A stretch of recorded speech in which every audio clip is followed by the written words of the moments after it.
I can't do it. Okay. We'll do it live. Okay. No. We'll do it live. Fuck it.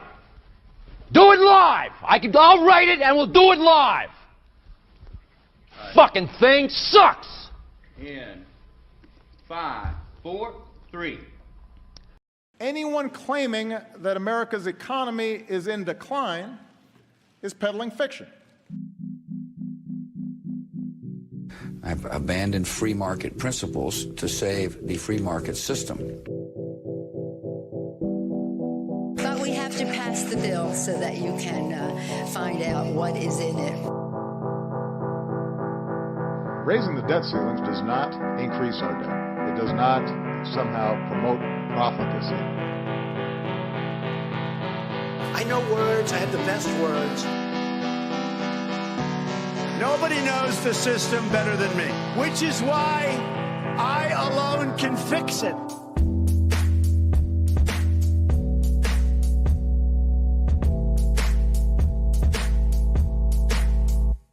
What's up, everybody? Happy Friday, and welcome back. He is the one and only super duper now, Justin Hillbilly Boy Campbell. We're gonna have to add super duper Hillbilly Boy in there or something. We need to accentuate how he's getting exponentially more hillbilly by the day. Ladies and gentlemen, I am your host, the voice and soul of so-called fiction, Johnny Profita, and we are peddling fiction on a lovely Friday morning here. It's not quite afternoon yet for me. I'm an hour behind those hillbillies over there. How you doing over in hillbilly land? Fantastic. I told you we need to start like doing a separate recording of the pre-show and just release that as a that would have been a lot of good inside intel into the hillbilly Brady Bunch family. Yeah.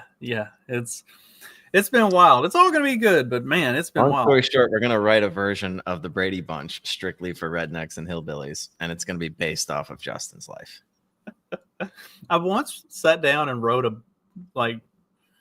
I was working on writing like a biography of all of my exploits and crazy bullshit that I've done over the years. And I wrote like 100 pages and then my fucking hard drive crashed on my laptop and I lost the whole thing and I never bothered to start writing it again. But yeah, dude, I have nothing backed up anywhere. I don't know.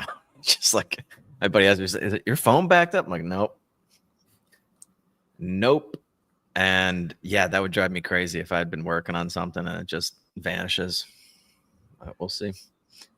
Yeah, I've got an old tablet that some of it might still be on, but the tablet doesn't want to boot up anymore. So like it could be saved on there and I just need to like find a way to extract it. Yeah. I guess that's one of the good things about the Google Drive and stuff like that. You just throw it in there and it's available forever. Jeff Bezos and Elon Musk and all of them might have all of our info and all of our data, but also like all of our shit's backed up. So if we ever need it, we can go get it. Yeah. Speaking of, I mean, like who doesn't have our data at this point?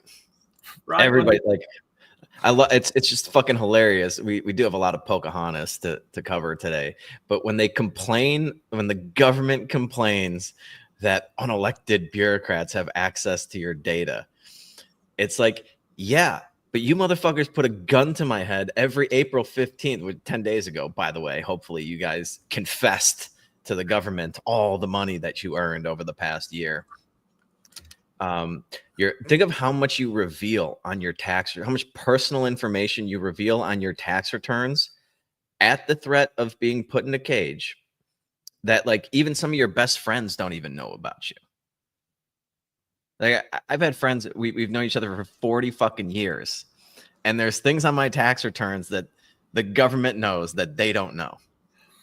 I really like whenever Musk was doing the Doge thing, they're like, oh my gosh, now Elon Musk has all of your data and all of your information. Like you're complaining about this on Twitter that he owns, that you voluntarily signed up for, and already gave him all of your data. In fact, a lot of the people complaining have blue checks. It's like you pay him $8 a month for that blue check. Like, what are you mad about? You've already voluntarily given him your bank account information so that you could pay to have a blue check. Like, you're worried about him getting other information? What? yeah, there's a level of cognitive dissonance that I just didn't imagine was possible with people today. And I don't know where, like, we're getting exponentially dumber if you cannot see all these like contradictions. They're just walking, talking contradictions constantly. I saw that little midget retard on Twitter that pretends to be an economist, that fucking socialist guy, Robert Reich or whatever his name is. That fucking retard. He's like, and I've seen a lot of, he's not the only one. He's not the only one that's like bad, like, because Elon Musk is like, you know, stepping down or wants to step down from his role in Doge. But okay, correct me if I'm wrong, but I thought that was only like a temporary thing anyway. Was it like a 3-month position? Like the way that Donald Trump could get him? Yeah, it was always intended to be temporary. I don't know if it was 3 months or what, but like, I don't know why I had 3 months in my mind, but the goal whenever Elon and Vivek were the original, like, going to be the two running everything before Vivek decided to go run for governor of Ohio. The goal was like 2 years, on the 4th of July, 2026, Doge was going to be shut down anyway. And like the goal was they would accomplish everything they needed to by that point, and then they were just going to close the whole thing down anyway. So it's not like this was ever intended to be like, unlike most government positions, like a permanent never thing. go away. Yeah. But I thought like there was some, because remember they're like, he doesn't work in government. Donald Trump can't just appoint him to this. And it's like, no, he can appoint him as like a temporary advisor or something for like 3 months.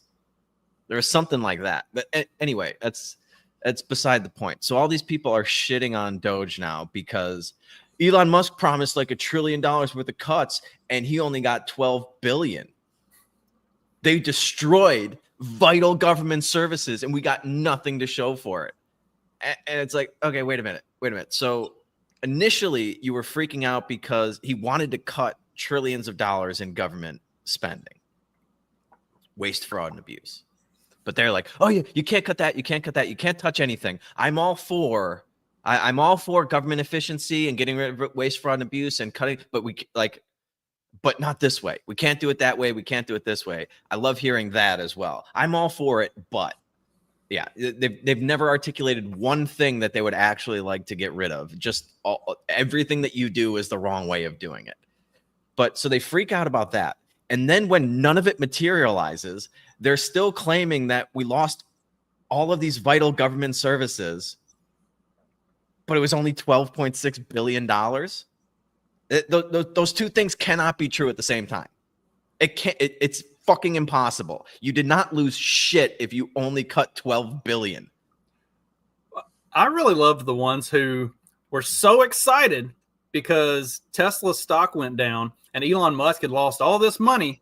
But then at the same time, they were mad because their 401ks didn't look as good as they used to. It's like, you realize that, like, unless you are personally handling your funding, which you're not, you let Vanguard or whoever else do it.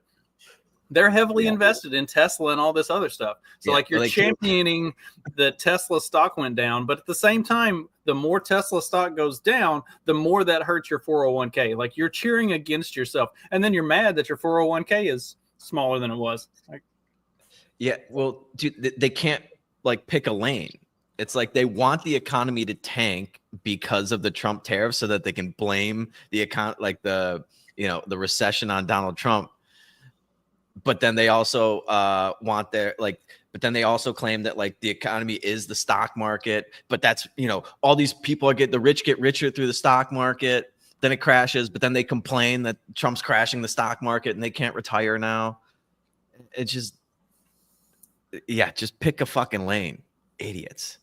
So yeah, there's just a level of just a retardation that is.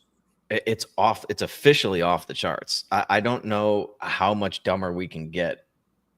Well, like the crazy thing was whenever they were all championing that Elon had lost all this money over the course of like 2 months, his net worth went way up, and then it came back to where it was before it went way up. Like Elon didn't actually lose any money through that whole thing, but they were so excited about how much he lost until they looked at their monthly pension update, and then there was like, oh, we're losing all this money. We'll never be able to retire. Yeah, and now they're ripping on him for like not want like he's like, okay, I'm gonna step down, like, and now they're making fun of him for that. It's just like, wait, it's like, what exactly do you guys want? What would you like? They don't know. What would you explain it to me? And we have some Pete Buttigieg, or whatever the fuck his last name is. He did the Flagrant podcast. I'm sure you took an hour or two out of your busy schedule to listen to that. But these clips have been going around the internet. And to his credit, Pete Buttigieg is very articulate. And compared to the other clowns that the Democratic Party champions, Kamala Harris, AOC, Maxine Waters, yeah, he looks like a fucking genius from another planet, but he's just very good at articulating retarded ideas.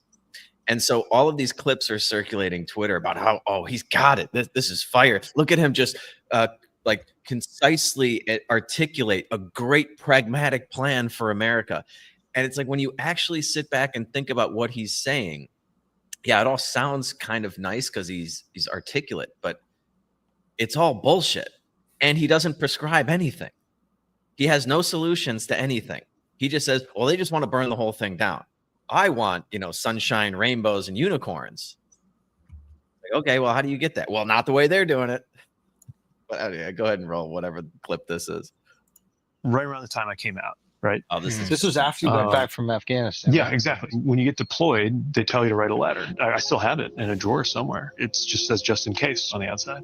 Wow. And it's everything from you that you want your loved ones to know, from your internet passwords to like how you feel your loved one. So I got deployed while I was in office, and I just took a leave, stopped being mayor, started being lieutenant, and went into my other job, basically. As a sitting mayor of my hometown, I had a beautiful house. I had good friends. I like a good life. And that was part of what I wrote about in that letter. But in the back of my head, I'm thinking, all right, but I'm a grown ass man, and I don't actually know what it's like to be in love. And if I get back, I'm not going to let that continue. Like whatever the implications, I'd rather deal with that than once again contemplate the idea that I could go to my grave not knowing what it's like to be in love. Whoever told him to grow a beard did a pretty good job. Like, it makes him look a lot less faggoty to have some facial hair, and like that was a good a lot less like a cheese eating rat bastard. Yeah, so that I just put that clip in there because like he does come across like very like he's pretty good at doing these podcasts. This would be like a good circuit. This is like the type of candidate that they would need, who can go on these podcasts that are ill-equipped to push back on any of their retarded ideas, and you can just be like personable. I mean, personally, I don't want to hear about him like coming out of the closet, but I know that's important to a lot of people. But it's important to a Democrats' target demographic that needs to hear about that at every turn. Like the average person doesn't give a fuck. Nobody cares if Pete Buttigieg is gay or anything about that. But for the Democrats' target audience, that's something that they need to hear. Is his like? Yeah, so they're slurping this up. Like, I don't think I tweeted this out, but I was trying to come up with some sort of joke about like how many people just like bent over backwards to suck this guy's dick. Makes me think like more than half of America is gay on Twitter. But anyway, yeah, play like another clip where he talks about something. Yeah, this is where he talks about Doge. Okay, yeah. Other than dealing with violence and death, the worst part of my job was firing people. Like I hated it, especially because like it wasn't necessarily a bad person, but you had a person who was in a role that they didn't fit in, and their department wasn't doing as well as I thought it needed to do to serve residents. I would have this very painful conversation where we'd sit down, I'd look them in the eye, and that sucked for obviously most of all for them. But anyway, we were not afraid to do that because you have to do that. Yeah. But look at what happened when they came in, right? If this was actually about government efficiency, then the problem you would be solving, which is a real problem, is that in the federal government, it is too hard to reward your top performers. So you could be somebody who could be commanding a multi-million-dollar salary in the private sector, working on something wildly important, but there's just no way that you're getting, you're in your particular pay grade, same as everybody else. And to remove your bottom performers. Like a lot of people who've been in and out of business and government will tell me, like when I was in the private sector and the public sector, actually, like the top 10% were pretty much the same. These amazing driven people. The government ones weren't compensated as well, but they were purpose driven. But the bottom 10% was completely different because I couldn't do anything about the bottom 10%. Right. So imagine if Doge had come in and they had gone through every department and said, okay, we're going to create a way to reward the top performers. And we're also going to analyze either whose job description is no longer needed or their job performance is not there. And even though it's painful, even though maybe it's politically tough, like we're going to show them the door. That would be one thing. But they just sent an email to everybody. Many of whom were in fact top performers. Like some of the people they fired who got caught up in this thing, people got fired just based on whether you were in a category called probationary employee. But to be clear, probationary isn't like you fucked up and you're on probation. You could start. You could actually be because you were promoted. You could be a 7-year veteran at the FAA, or maybe you'd been there as a contractor, but you were so good that the FAA said, we want to hire you now as a government employee. And even though it might have been a little pay cut, you went for it. And you're probationary. And then next thing you know, like you wake up one day and this office department, whatever Doge is, clearly hasn't like gone through and checked like who's doing a good job or who's. There's no way because there wasn't even trying to do that. And they're just like, guess what, you're fired. Okay, here's one of the biggest problems with this is that he's assuming that the department should exist in the first place. So Doge comes in and they've already analyzed, we don't need this entire agency. We don't need that department. We don't need this. We don't need that. We can fire them all and not miss a fucking beat. And I'm pretty sure when they did that, they even said these people are eligible for rehire if they want to reapply for other jobs in, similar departments that are still going to exist. We're not firing them with a like, all right, that's it, you're done. Like you never get to have a job again. This doesn't need to be here. We're going to get rid of it. If you want to come back in something that's going to stay, you're more than welcome to do that. Yeah, but it's just like, oh yeah, they should have gone in and looked at every single department and who's the bottom part. How do you know if somebody's like in government, dude? What are the metrics for performance? What are the metrics for performance at the Department of Weights and Measures, Justin? I've been studying this ruler. I know exactly how many fucking centimeters are in an inch. Like what the fuck is going on at all these places? Well, like I had a conversation with a buddy who works in what is effectively the Canadian version of OSHA. And like the way Canadian OSHA does things is you have to have X amount of years in the area that you're going to be working in. And then it's split up into like Providence or what is it? The Canadian equivalent of a state. So you have like the federal version, but then you have the state level and then the local level that's actually like going and checking stuff.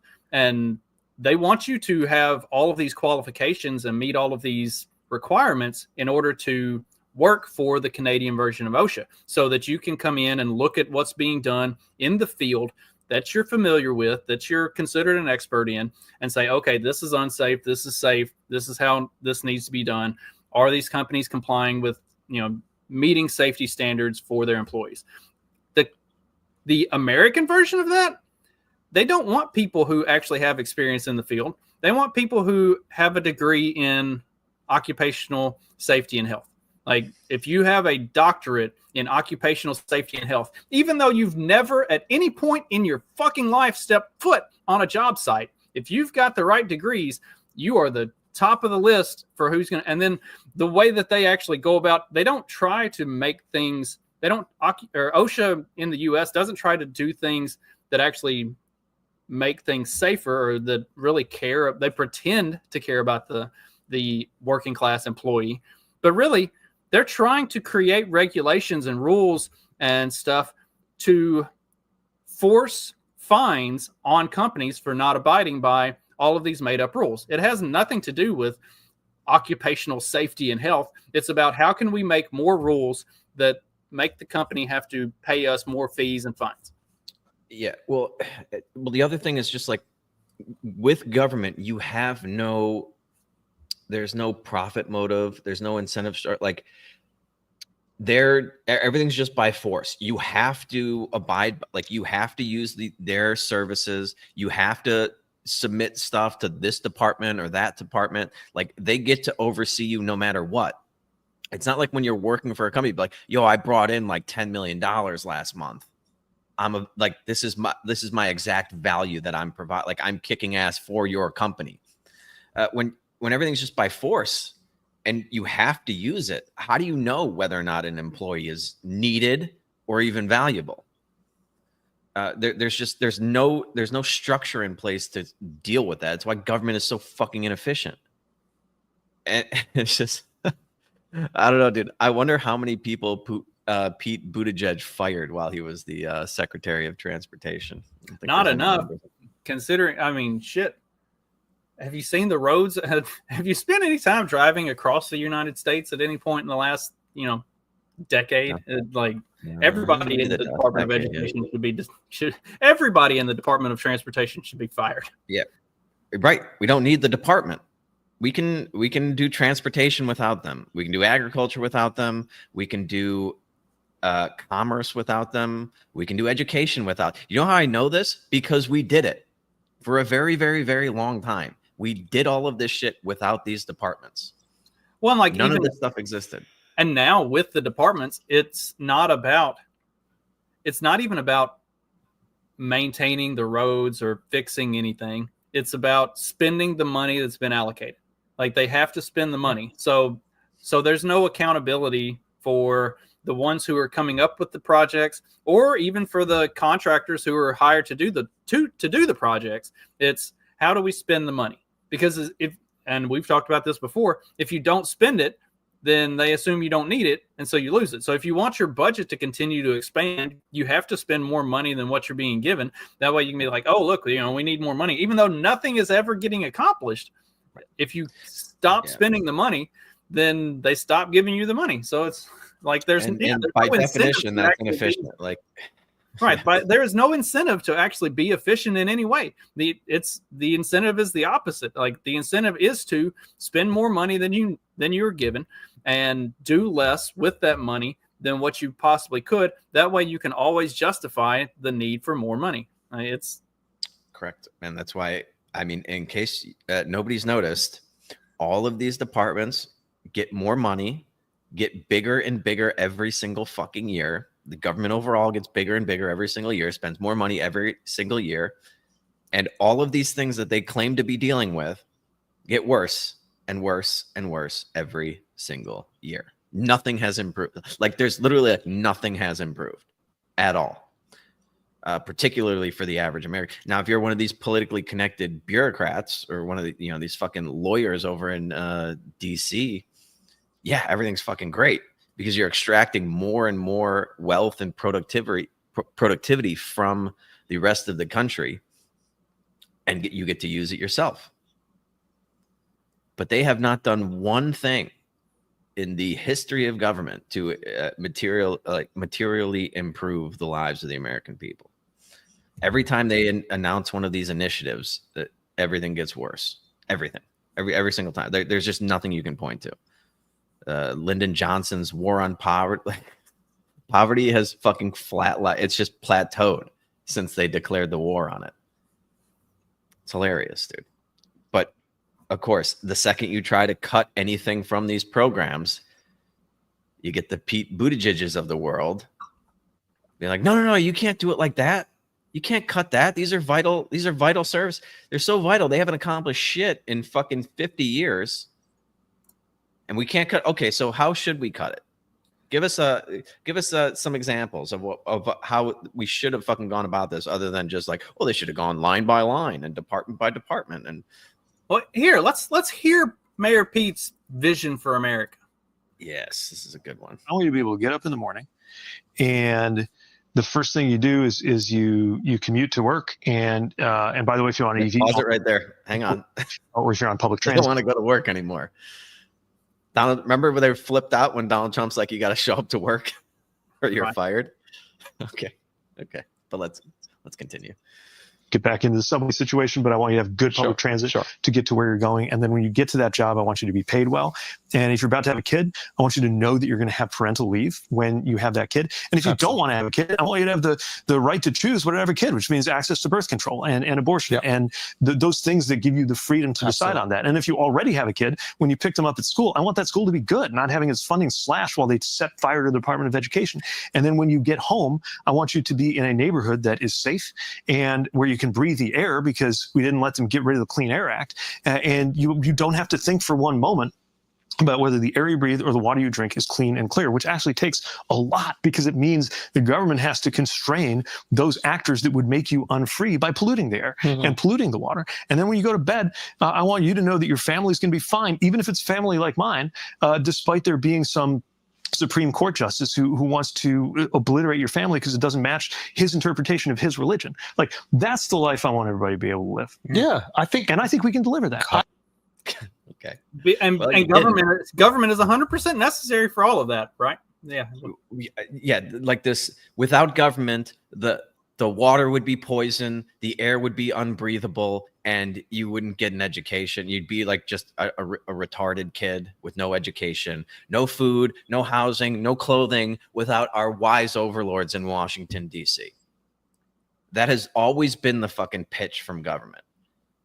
My pitch to you, the American people, how they doing so far? That would be my campaign slogan. How they doing so far? How's education going? Set fire to the Department of Education. Yeah, I wish that was the fucking case. The clean air and clean. How are the people in Flint, Michigan doing with that clean water over there? They have water, drinkable, potable water yet? Has it been fucking 10 years? I think it's been longer than that. You're right. It is. It's like fucking 15. Jesus Christ. I mean, how are they doing so far on all? I think we can deliver all these in it. No, you can't. You've tried. They have tried since the fucking since FDR, basically 100 years. You've had 100 years to fucking work on these things. How they doing so far? Yeah, the Clean Air and Water Act. Without that, we'd all just be fucking dying in the streets, Justin. Because free people wouldn't. That just. I don't want clean water or air, right? So there's just no incentive for anybody to provide clean air and drinkable water. The government must step in and prevent the evil Elon Musks from destroying the planet. By the way, who's the world's largest polluter of the air? That be the U.S. military? Like flying these fucking planes, dropping these fucking bombs, moving tanks around all over the place unnecessarily. That would be the government. The government is the biggest fucking polluter that has ever fucking existed. And I don't know, dude. They've had 75, 80 years to do one thing, to accomplish one thing. Education exponentially worse. Poverty was declining rapidly before the government stepped in and said, "Hey, we're gonna rid the world of poverty." And then it stopped it right in its tracks. Look at a chart of this. You guys can fucking pull up a chart of poverty. And it's just plateaued ever since the 60s. It was like a fucking, you could ski down that hill of poverty. And then government's like, "Oh, yeah, we're gonna eliminate poverty." And then it just flatlines. Congratulations. The same level of fucking poverty now we did 50, 60 years ago. Wonderful. I don't know what else did he say? You want electric car, dude? The subways. Yeah, we need to improve our transportation, Justin. Do we need to? I have some shithole Chicago stuff queued up. I don't want to hop around topics, but go ahead and test out the Red Line in Chicago. See how the government's doing with the public transportation. There's one other clip. I think I sent it to you where he talks about.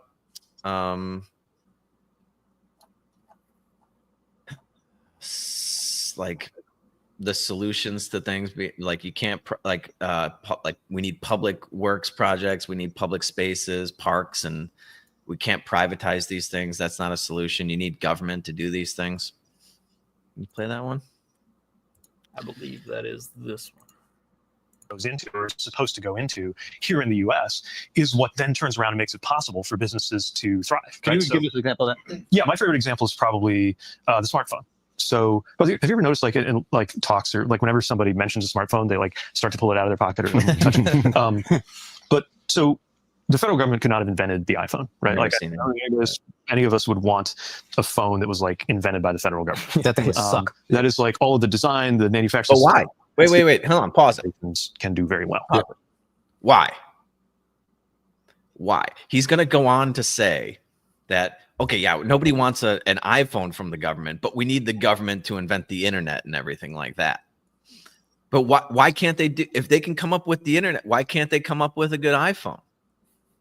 Why not? Nobody ever, like, he never articulates that. He's very articulate, but he never articulated that point. I agree with him. I don't want a fucking government phone. Whatever happened to those Obama phones, by the way? And this is a good platform for him to be articulate and not get pushback, because like these guys are goombas. They're fun, they're funny. It's a good show, but it's not the place where really heavy lifting is going on as far as, the brain is concerned. So like if you just sound good, then they're gonna be like, yeah, oh yeah, that sounds good. Like they're not right. And they did the same thing like when Donald Trump went on there. Trump could just, do his weave and everything, and he wasn't getting any pushback on any of his things really. And it's so funny to me that like, oh, these politicians, they could never do one of these podcasts. Like, I guess Joe Rogan would be a little tougher because like maybe he would ask like he did ask you, can you give me an example of that? But then he's just going to agree with whatever he said. He's just like, okay, yeah, okay. I would never want the government to come up with an iPhone.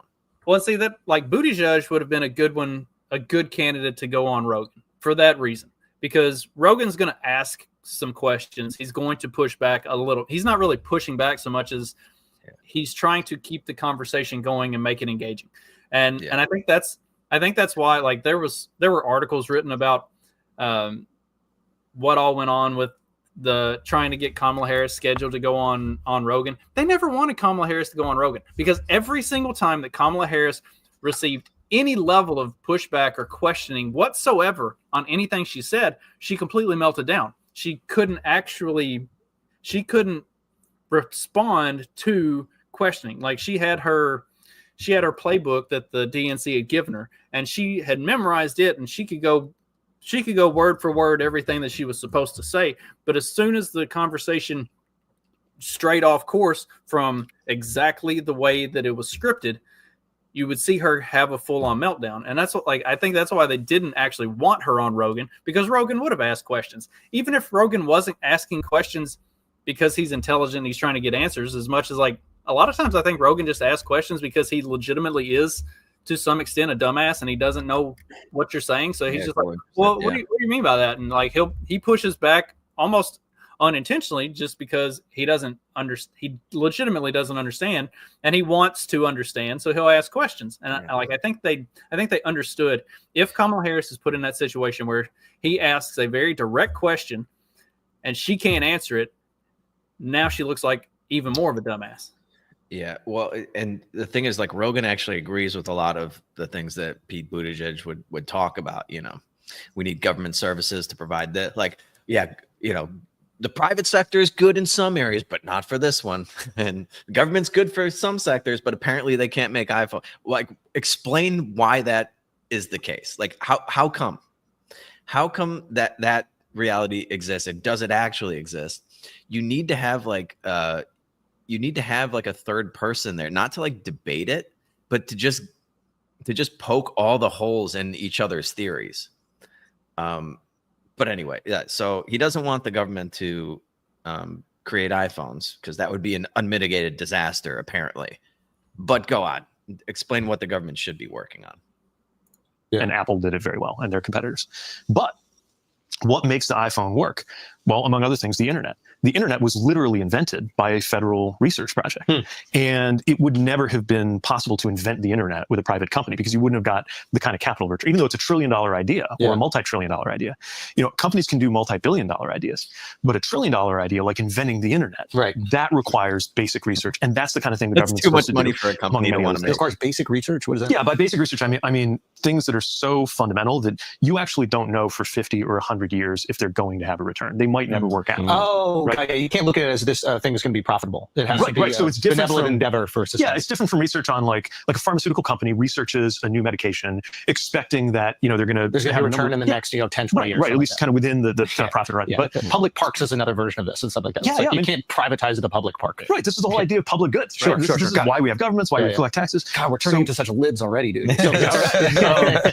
But there's a handshake, right? There are the things that only the government can do, and then there are the things that the private sector can and should do, and they meet in the middle. But if you start shorting, and part of what really worries me right now about this kind of war on academia, and there are some things about academia that need to change, but the war on academia, the cuts to cancer research, the cuts to science research, this kind of like general anti-science like atmosphere that I think is emanating from the administration, like that costs us in ways that don't show up on a corporate profit and loss statement 6 months from now or a year from now. But in terms of whether a country, a society, an economy is productive and is growing and is innovating, that starts to really cost you over time. And if we're shorting that, or if corporations and extremely wealthy people don't want to be paying into that through taxes, that is, I think, a classic example of a kind of short-term gain that causes long-term pain.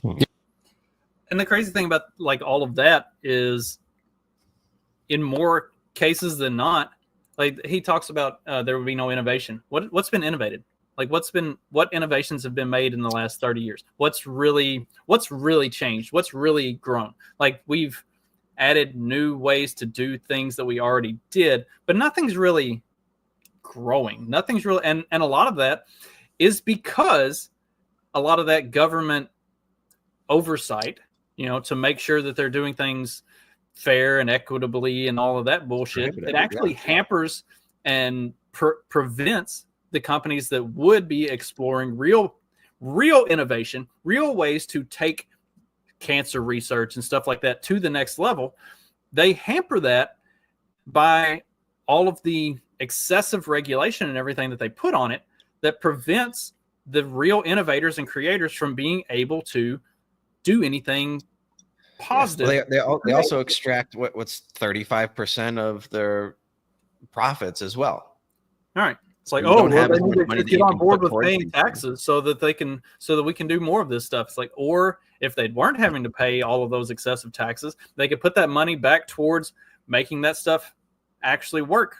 Like instead of incentivize or create the incentive for the companies to reinvest that money into expanding their research instead of making them pay taxes on it. Yeah. And it's just, I mean, like, listen, I have no idea how the internet really works or how you could invent it. I know there was like some government Department of Defense program that like initiated the research on it or something. But it's like the idea that that's just impossible for the private sector to do. Why could that not be done? Oh, well, the private sector can do $1 billion ideas, but not trillion. That's just too much. It's too much money for those greedy capitalists to want to make.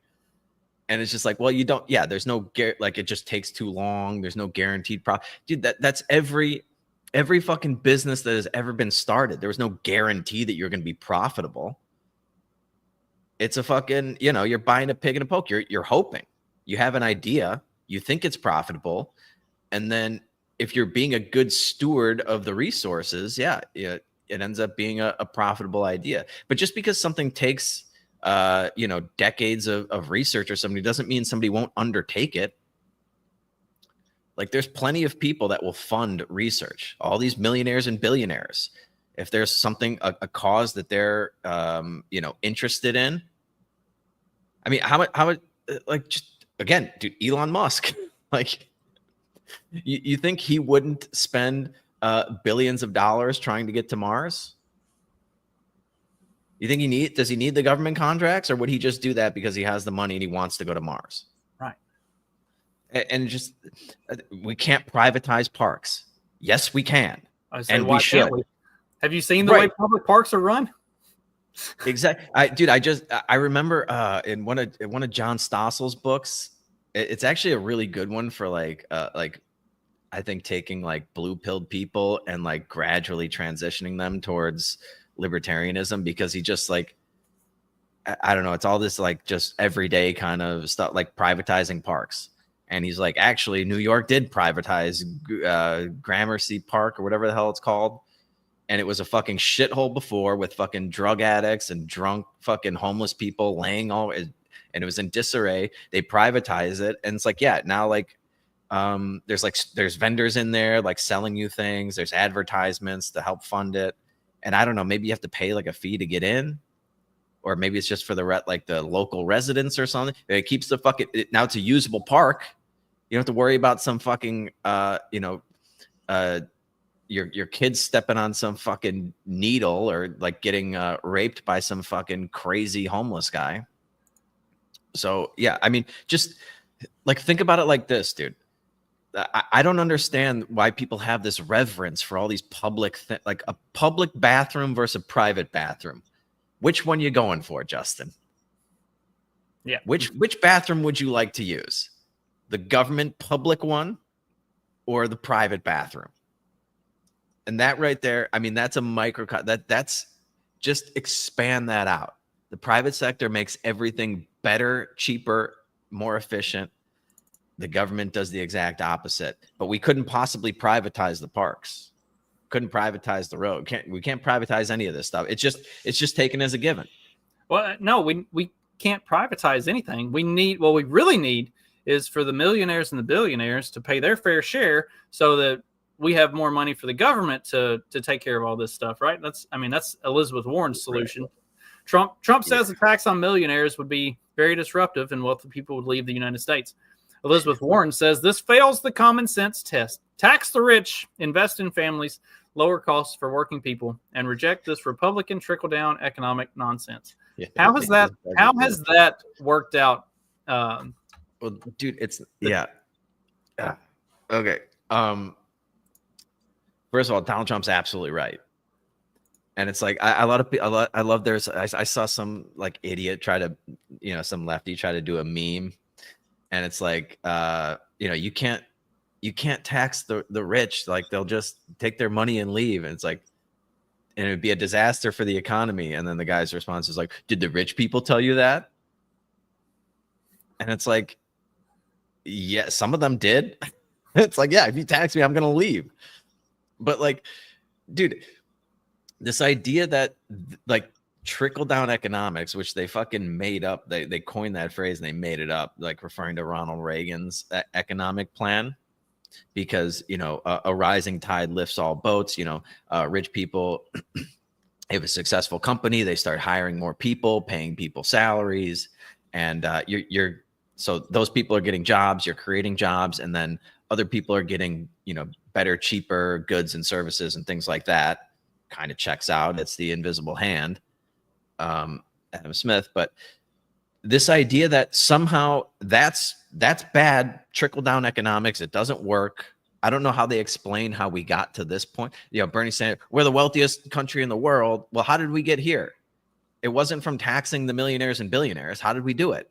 If that sort of trickle down economics doesn't work, how did we pull ourselves from like $1 a day poverty on farms in 1840 to where we are today?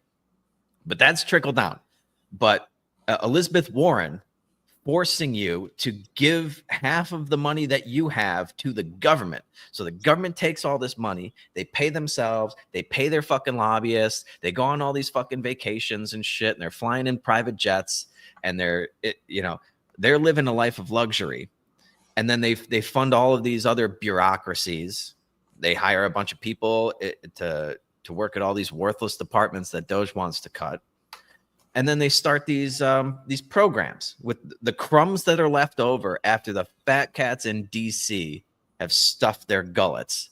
The crumbs that are left over for the American people start these programs, these welfare programs and things like that.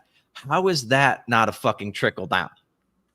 So instead of the billionaires taking their own money and investing it in plant and equipment and in capitalism to provide jobs for the economy and things like that.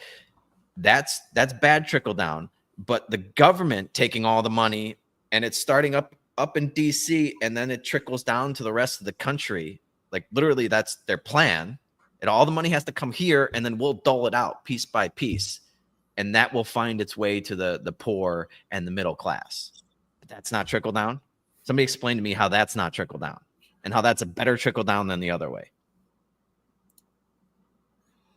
And I love, speaking of, did the rich people tell you that? It's like, yeah. Did the government tell you that we can't privatize anything and nothing will be, the air will be, unbreathable, the water will be undrinkable without the government? Is that the government telling you that? Isn't that interesting? Isn't that interesting how the people fear-mongering are the ones where it's like, yeah, you need us. You have to have the Elizabeth Warrens of the world or you'll die. Speaking of Elizabeth Warren contradicting herself, let's hear what her opinion is on cutting tax rate interest rates. Interest rates, not tax rates. They never want to cut tax rates. Interest rates.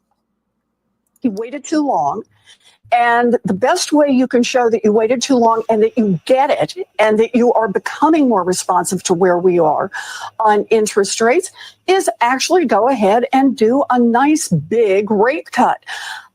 Keep in mind that keeping those rates high, as he has done, keeping those interest rates so high, actually has contributed to our measure of inflation. The infrastructure that keeps this stock market strong and therefore a big part of our economy strong and therefore a big part of the world economy strong is the idea that the big pieces move independent of the politics, that somebody is making her best decisions economically and independently.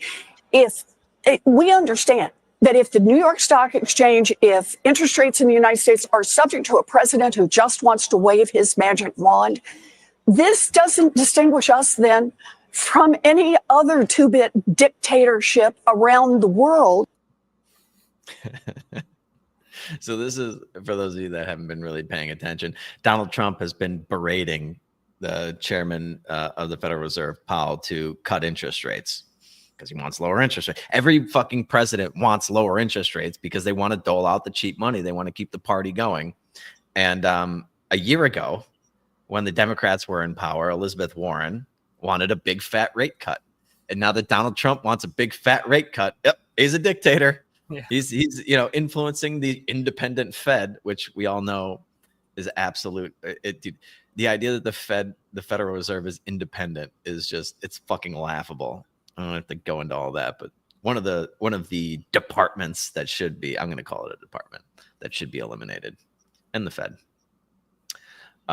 She had there was one other. Oh yeah, somebody called her out on that on like another news show. She gave like a retarded definition. Basically, we don't even have to play the clip because I know you got to go pretty soon. But basically, she said, "Well, because when Donald Trump is a bad person, so when he does it, he has like mean intentions, and when I do it, it's because I care about the country or something, something to that effect." I'm kind of the opinion that something done for the good, even if it's done by someone with bad intentions, is still for the good. Whereas something done for the bad, even if it's done by someone with good intentions, is still for the bad. I think the outcome is more important than the intentions. Yeah, the intentions, yeah. The road to hell is paved with good intentions, they say. Exactly. Yeah, dude. If your entire opposition is based on, well, he's a bad person, and even though I supported it literally a year ago, I have to oppose it now because it's not that it's not good to do it, it's that he's bad. So that makes it literally like it is the meme. It's just like anything he does, they will, even if they were for it 2 seconds ago, dude, he should just come out and say the sky is blue. Donald Trump believes the sky is blue, and then they'll just start, well, actually, sometimes it's more gray. Oh shit. Yeah. And if you want to give people money for having babies, that's just supporting white supremacy or some such shit, right? Because when I look at something like this, these proposals, I want to know why. and I want to know who's making them. And so when I looked into that, they're saying that the U.S. birth rate is declining. However, in 2024, there was a 1% increase in U.S. births, but that increase was with Hispanic mothers and Asian mothers. So they don't seem to be concerned about that increase. They seem to be more concerned about a decrease in other populations. Say it. No, I But think I it's said enough. not based on that. And so, well, it's just based on a study. And so the other thing But I have will they said that anywhere? I mean, I feel like yeah, it should be fair. it's just fair to who? It's just a. Have they said that this is to target only white families? Oh, I didn't say that. You I have to just read gave the between the stats. lines. I just gave the I'm not stats. gonna say to read between the lines. They're wanting people to pay in. I'm just giving.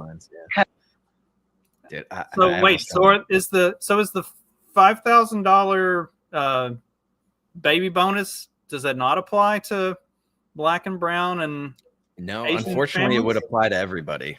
And say it seems like that would incentivize everybody to have babies, unless there's literally a clause or a stipulation built into it that says this is only for white people. Then that would benefit. Well, you have to read between the lines, Justin. 1 year there was a 1% increase in Mexican and Korean babies. So, and they didn't propose it that year. So obviously they're not concerned about it until the white population goes down.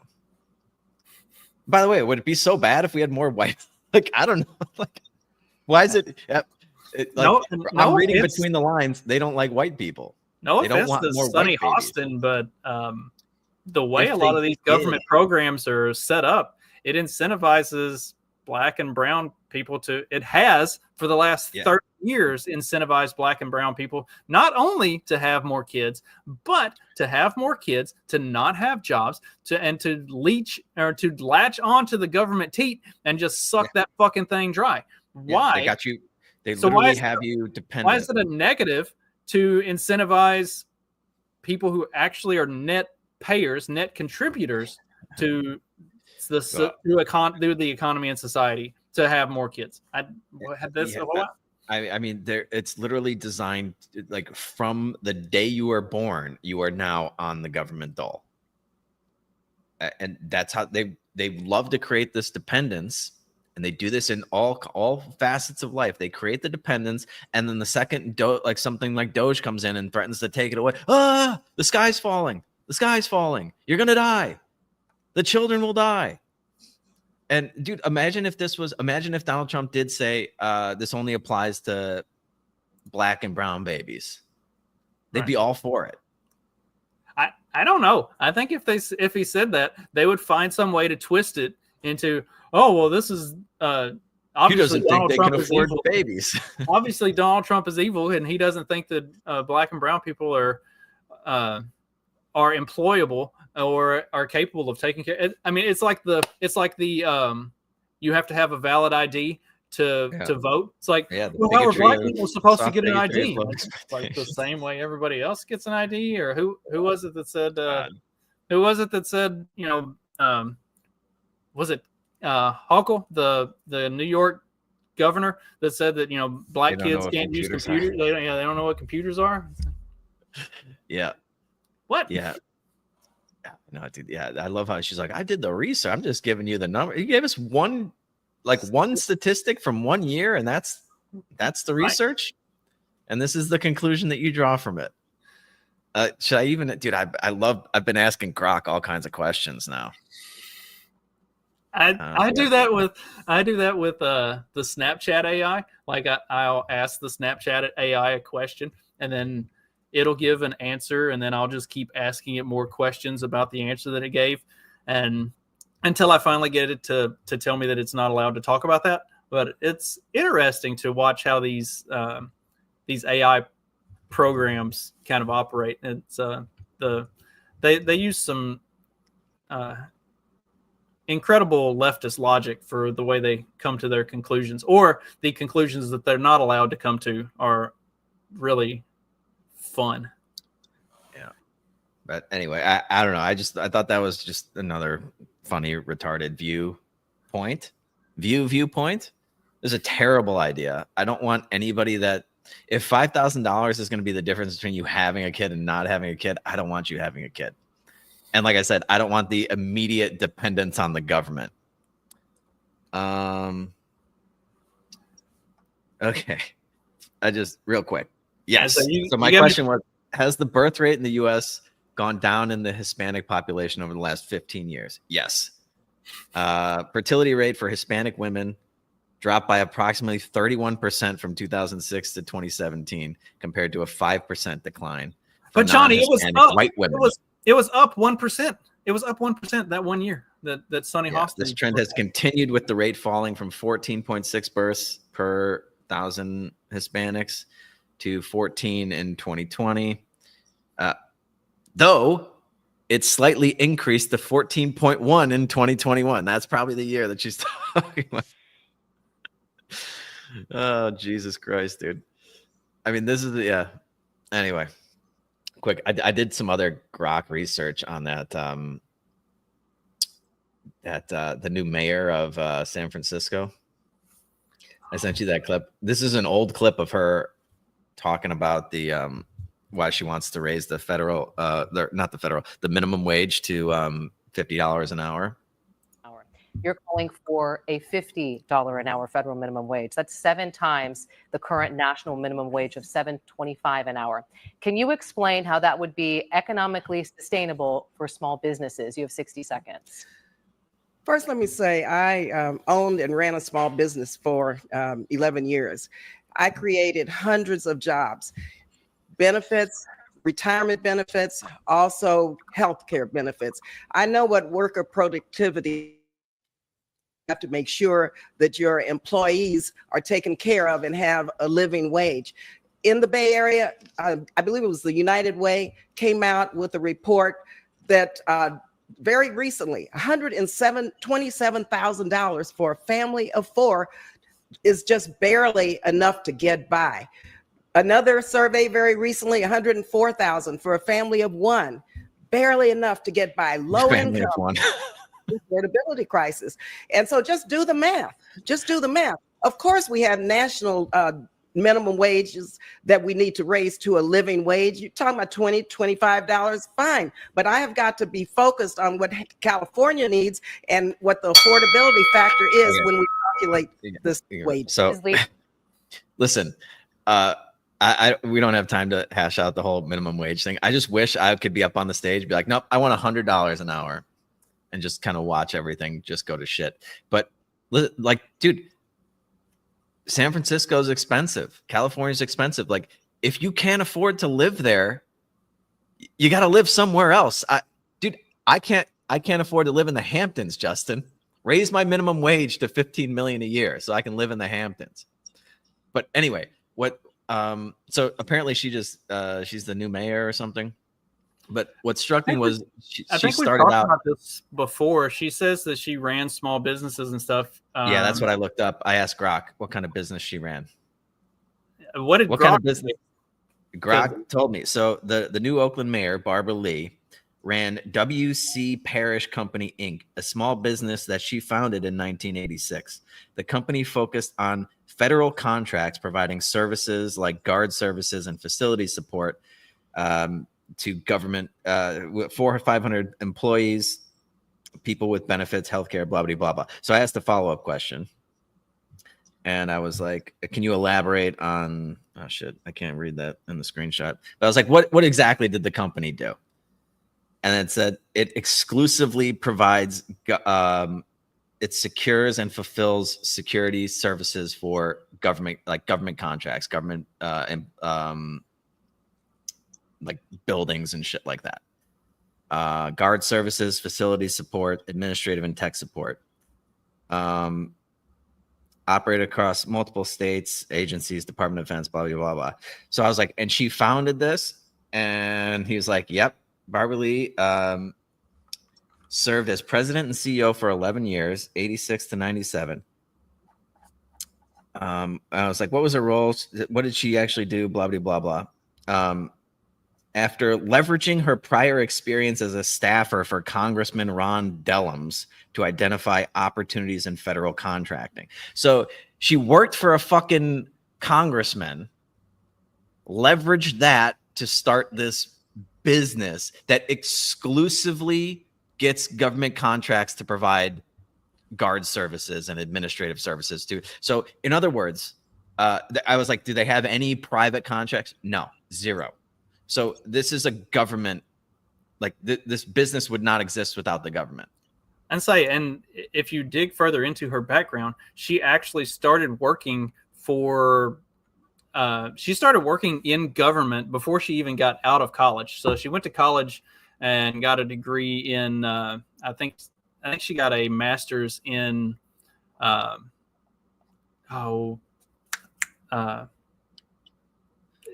public service, basically. And she social work. She got her master's in social work, and while she was in college, she was working for a bunch of DNC like campaigners and stuff like that, and working on a number of different campaigns and stuff throughout college. Got her degree in social work, and then used her experience with the DNC to get more jobs working for DNC types who were either running for office or already in office, and then use that to leverage a thing that, like, her entire career is just solely based on her direct attachment to the DNC and government. Nothing actually providing a service or doing anything to create anything.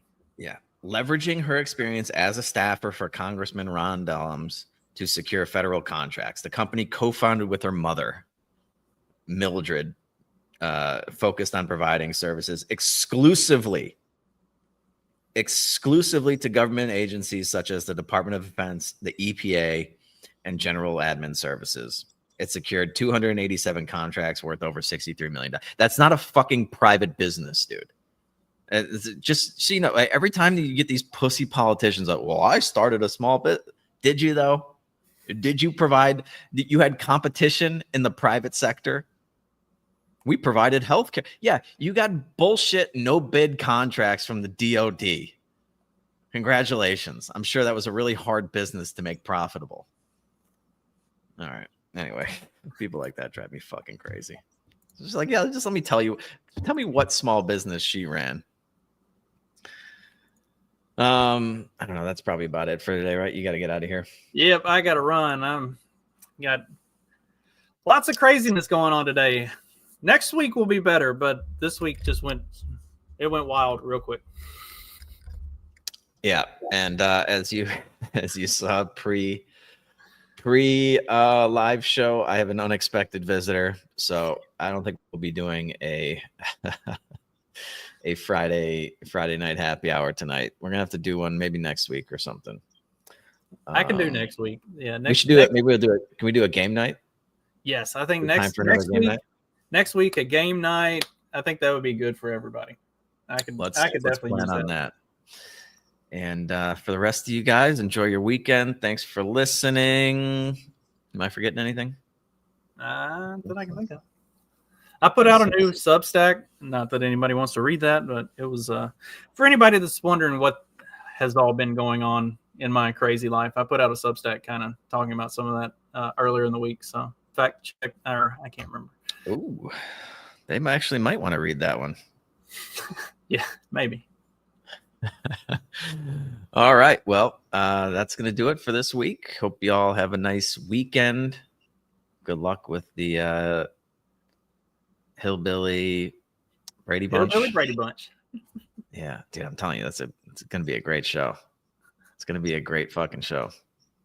Like, it'll be on the level of of popularity that was that other hillbilly show with was it David Spade or something, or not David Spade? My Name is Earl. Isn't that real popular? Wasn't he a fucking redneck? I loved My Name is Earl. Yeah, of course you did. We're gonna do that. That's the $1 billion idea. All right, yeah. Take care. Thanks so much for listening. And until next time, you guys know what to do. Just keep on peddling that so-called fiction. Peace.